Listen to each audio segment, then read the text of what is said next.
Recently, while holding my coworker's baby, a lady asked if I was the grandmother. She knew my friend is a teacher, but assumed I am not. I guess many 55-year-olds retire after 30 years in education, but I seem to always take the road less traveled. True, I taught at the school my children attended K through 12 in Nashville, Tennessee. It was 3 streets from our home. But at 50, I also started a t-shirt company to buy books for South American school children, became a salsa queen, and received my first journalism award. At 52, I appeared in my first film.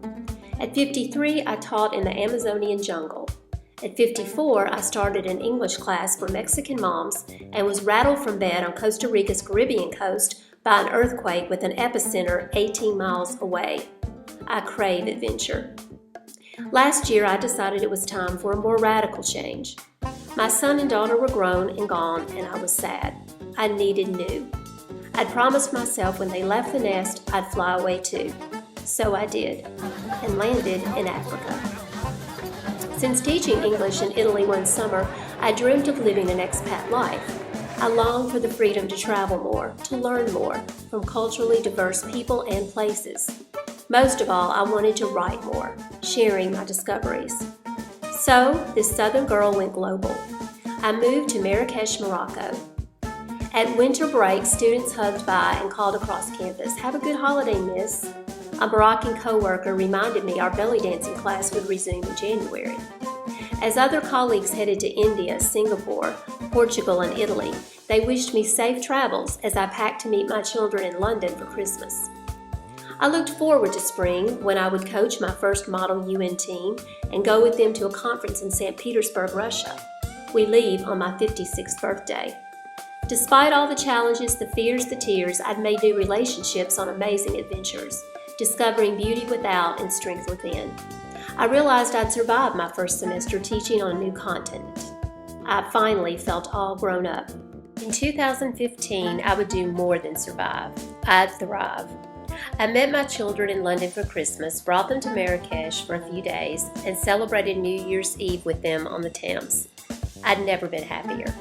January 1st, however, seeing them disappear through Heathrow security gate was one of the hardest moments of my life. All the ground I thought I'd gained shook. The grief I'd felt last fall was so terrible I thought I'd paid the price for this life change in full. I was wrong. After a couple of days, I recovered again and was thankful for the reminder that this expat life is not all pools and palm trees. Every day there are challenges, culture shock, periodic threats of terrorism and Ebola, months of waiting for a residency card, the frustration of having no car, and of using a French keyboard. I still miss my family, friends, pets, house, life in Nashville. But most days, I also love it here. I'm very thankful for this time. Here, I'm stretched, I learn, I contribute in new ways. I'm grateful for living my dream of birthing and raising 2 amazing human beings. I'm also grateful for God's help in creating another life, mine, and watching it grow.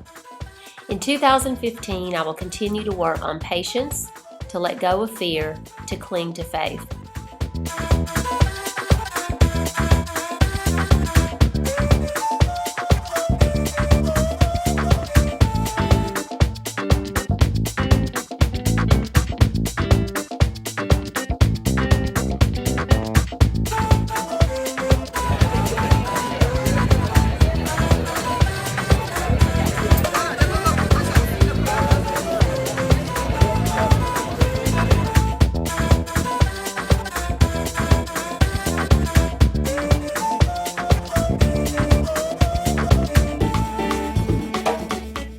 I will write for females of all ages I met last fall while volunteering. I'll tell the stories of the girls of Project SOAR and Education for All, and I'll promote adults in training at the Amal Women's Center. In Nashville, I put faces on immigration issues, celebrated diversity, and promoted nonprofits like Conexion Americas, which helps newcomers make Nashville home. Likewise, I will introduce Muslim friends to Western readers, building bridges between cultures that promote peace. I have so much material waiting and travels planned for 2015. including 3 trips to Spain, to Seville Easter week, to a friend's home in Vigo in June, to Costa Brava for the European Travel Bloggers Exchange Conference. Also on the calendar is Agadir, Morocco, and Italy. By New Year's Eve of 2015, I hope to be closer to Maya Angelou's goal. I would like to be known as an intelligent woman, a courageous woman, a loving woman, a woman who teaches by being. By writing, I'll be a better teacher and extend my classroom, because as Rainier Maria Rilke said, "Where I create, there I am true."